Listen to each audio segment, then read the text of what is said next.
اعمش نے بیان کیا کہ میں نے ابو صالح سے سنا، وہ بیان کرتے تھے کہ میں نے ابو ہریرہ رضی اللہ عنہ سے سنا کہ رسول اللہ صلی اللہ علیہ وسلم نے فرمایا، 3 طرح کے لوگ وہ ہوں گے جن کی طرف قیامت کے دن اللہ تعالی نظر بھی نہیں اٹھائے گا اور نہ انہیں پاک کرے گا، بلکہ ان کے لیے دردناک عذاب ہوگا۔ ایک وہ شخص جس کے پاس راستے میں ضرورت سے زیادہ پانی ہو اور اس نے کسی مسافر کو اس کے استعمال سے روک دیا۔ دوسرا وہ شخص جو کسی حاکم سے بیعت صرف دنیا کے لیے کرے کہ اگر وہ حاکم اسے کچھ دے تو وہ راضی رہے ورنہ خفا ہو جائے۔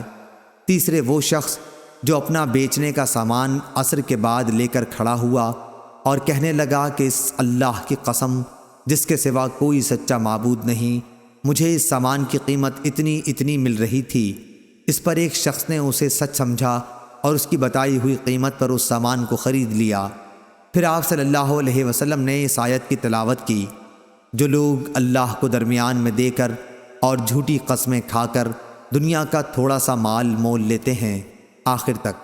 صحیح بخاری حدیث نمبر 2358۔